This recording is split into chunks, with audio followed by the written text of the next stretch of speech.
Just fucking do it. Subscribe now. And I didn't see that for me, but I have a strong will. I have a strong personality. I don't easily get diverted. I don't take fools lightly, which is the opposite of most people. Okay, and I don't mind telling you you're a fucking moron. I mean, because I'm not here to make friends. So, which is kind of anti-religion. Okay, so I went to a couple of things, and I used to say up until just recently, until Corona, don't touch me, don't hug me, and that's you got big tits and you're flat on your fucking back. And then Corona says you can't touch anybody. I finally lived long enough, you know. So I haven't tried that, but virtually all the kids meditate in one form or another, but some do it, in my opinion, to be part of a group. My daughter's in a group of meditating runners, run 5Ks, 10Ks, marathons, and they meditate. But she's doing it for friends. Okay? I don't need any friends. I don't want any friends. Friends are problems. Okay? So, I mean, so it's just the opposite. So how often do you pray, Dan? Every day. Every day. Yeah. Every fucking day I pray. You know, and one of my 53 on my prayer list is the meatheads in the program. You. But most of you, you know, I say this, we've just been talking about you, but prayer's not going to help you guys. I mean, you know, he's not a kid. He's a mature, fully adapted man, and you know, and every day we get a little closer to death. That's just life, okay? Most people start worrying about themselves too late, and and some people go on a happy way, like the one bum that's one of my mentees who must be made a deal with the devil. He does the opposite of everything that you should do to live long, and he's lived long, okay? And he looks like a reincarnation of the fucking devil. And his little boy, not little, they're grown men now, look exactly like him. And so it's not for everybody. The same thing doesn't work for everybody. And that's one of the things that they have against being a Muslim, being a Catholic, or being some of the sects of Christianity, that it doesn't work for everybody. But most people use religion as a refuge. Who prays the most? The poor. Okay? If their program worked out so well, how come it hasn't worked out? And at the real conservative end, the Opus Dei in the Catholic religion, which are the hard-nosed, if you don't accept Catholicism, we kill you. I'm not at that far right, but they're people that are waiting for the second Christ. I'm here to tell you, I think they're going to wait a long time. I don't think that's happening. I know for a fact, the closest to a second Christ we're ever going to have is Elon Musk. Now, see, I know some really gifted Einstein kind of people. He's so far ahead of them. See, you guys, with the greatest respect, you would know shit from apple butter. You just don't. I'd love to see Elon's brain scan. Okay. I mean, what the hell does that look like? Can I make one comment? I was watching this Netflix series when he was successful at the fourth launch of the fourth rocket after 3 failed attempts. He was saying, "Thank you, fucking God." Now that opened my eyes. Then I found out that this universe runs, what you just mentioned, I personally believe since that day, prayer does not make you rich. Prayer helps you with your inner health, with your mental health. What makes you rich is your fucking personal efforts. Look at this man, 17 hours he works, 6 days a week, 7 days a week. He calls his board meeting 1 o'clock on Sunday morning, a.m. So when he was saying, "Thank you, fucking God," think about it for a second. In some religion, they'll be chopping your head to say that. Yeah, but see, he's not the only one. Steve Jobs called board meetings at 3 in the morning. Steve Cook, who's the current guy, calls the board meetings at 5 in the morning. I mean, there's a bunch of us that do that. I mean, and you know, but we make things happen. Things like the speed bumps on my driveway are Mount Everest to most people. I mean, when they're out in life. If that fucking speed bump was about like this, is Mount Everest, prayer ain't going to help you. QLA is not going to help you. Nothing can help you until you help yourself. And most people, the generation and a half that have come in the last 25 or 30, 35 years, aren't as agile to self-help. It's not self-help. I mean, self-help didn't make the United States of America great. Self-help didn't make Britain great. I mean, none of those things.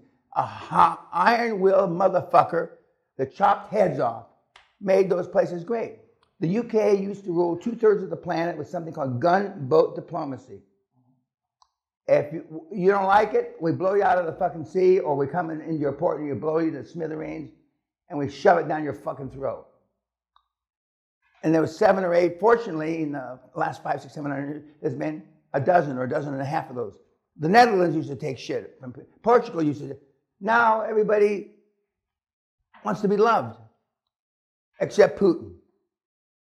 Putin doesn't give a fuck. Now Putin, his alligator mouth is overloaded his hummingbird ass, so he's in some deep shit now, and he's trying to wiggle out of it the best he can. And Trump knows that.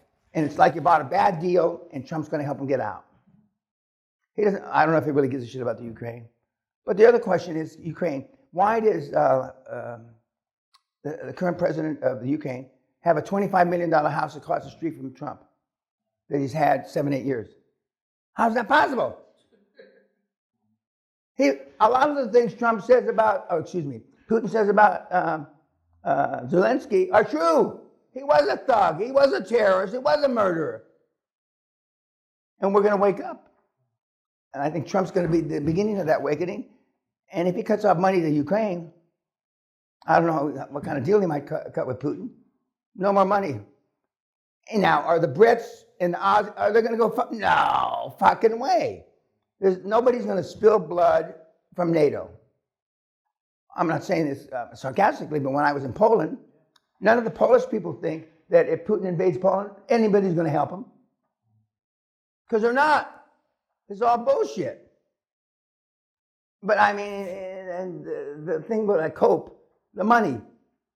And that's why all these guys that you're going after, they're weak. You know, when you follow the model and you follow the steps, by definition, if you follow, even though you're a cunt, if you follow those steps, the people that are selling and they're worried about succession aren't following any fucking steps. All they have is terror in their heart. And they're afraid. And they're more afraid than you. I would like to add one more comment with you, and maybe you have an answer for that. I don't. I was trying to find out. Most of the biggest companies in the world are being established out of sarcasm, out of cheatings, copying somebody else. McDonald's, this guy Robert Crocs, he took the idea from 2 brothers from from San Bernardino, California.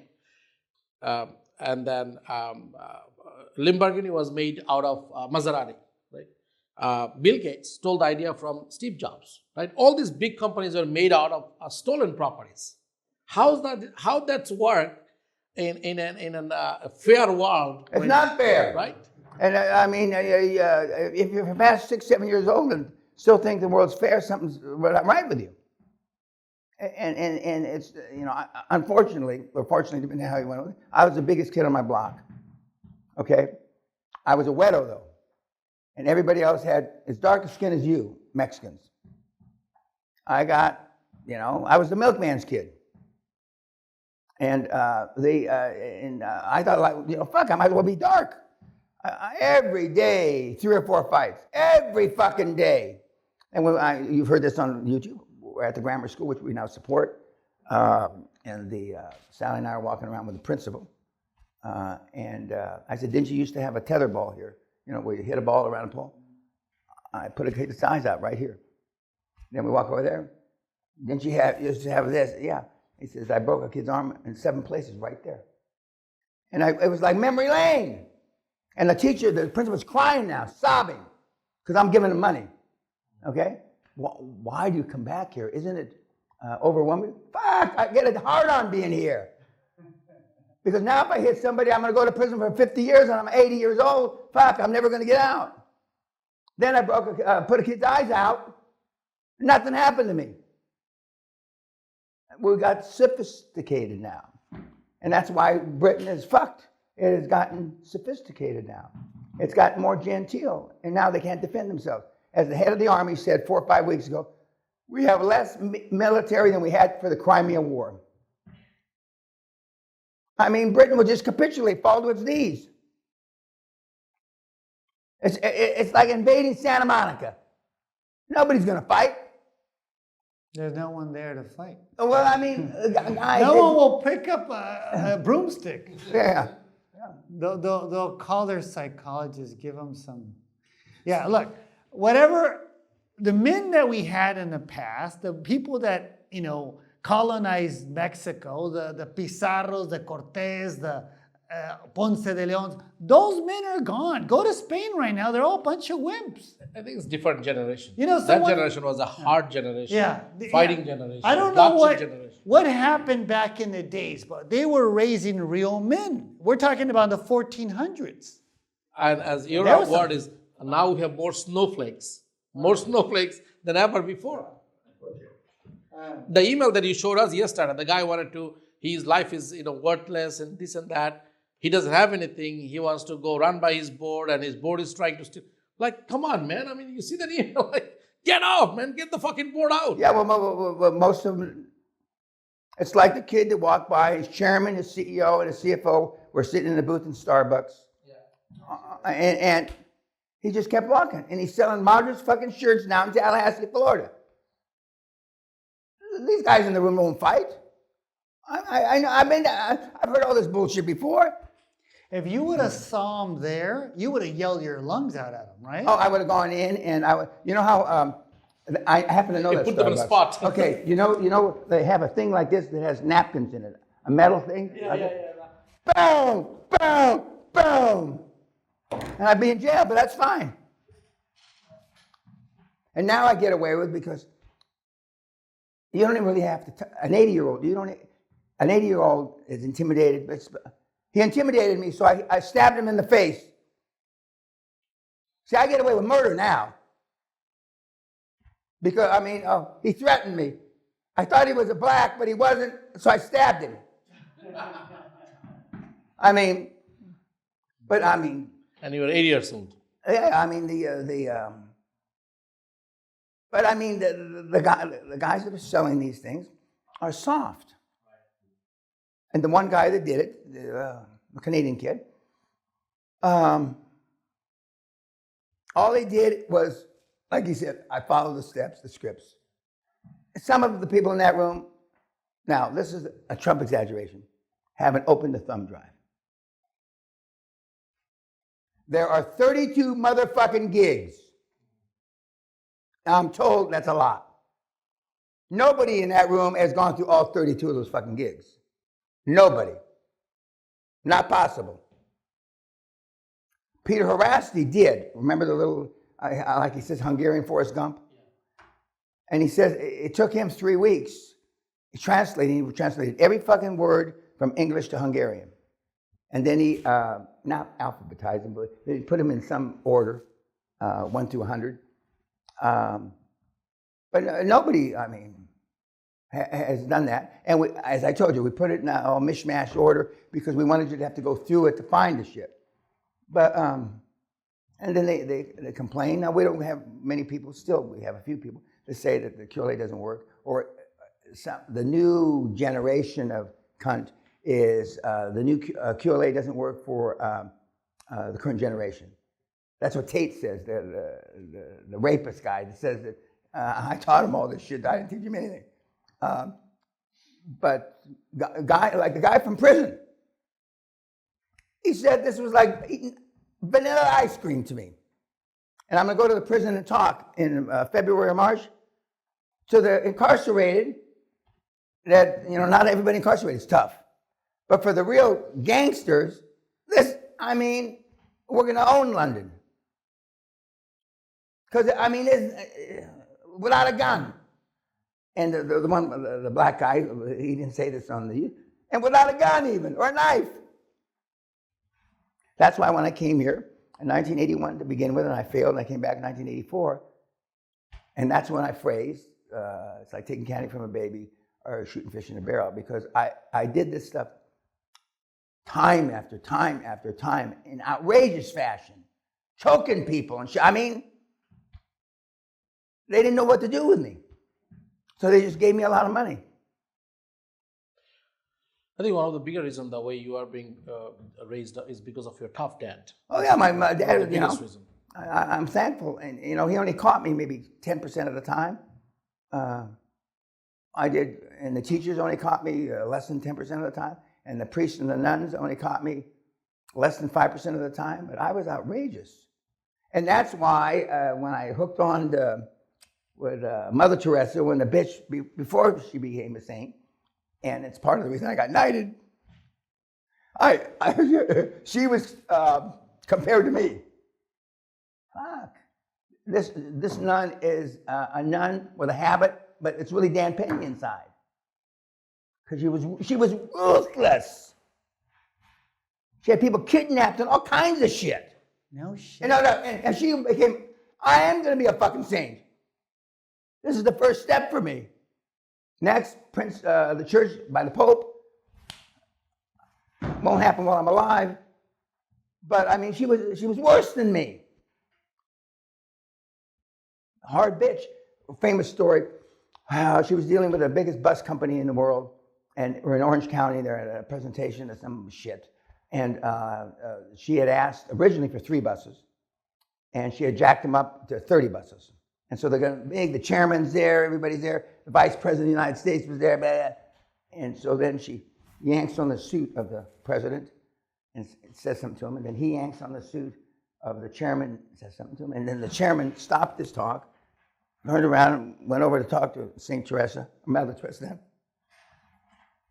He says, 300 buses or I'm going to go to CNN.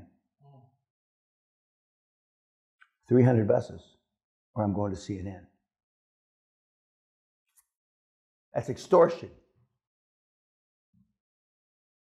The little bitch knew how to work a crowd. She wanted 300 buses Instead of 3. for the purpose of. For her kids. 40 buses were going to India. Blah, blah. Oh, okay. And they gave her 300. Took a couple years. They had to go into overtime. The story, they lost a bunch of money. They had to go into overtime. She wanted the 300 buses then. Took them a year and a half. We can give you 60 buses now. Not good enough. Now what's that? I should have robbed those fucking banks with a gun is what I should have used. Now, my grandfather was really tough, incredible role model. Love him to death. He passed away, and I'm glad I spent some time with him. But all of his sons, which are my dad, and none of them are role models. So they're softballs. I know. So I'm like, what's going on? Most of them have alcoholism issue or womanizing issue. It's either alcohol, womanizer, or a combination of both. But they're not role models. No. So well, my dad's brothers, he had 2 brothers that were role models, and the other brother, in education, highfalutin PhDs and stuff like that. And then his other 2 brothers got fucked up in the war.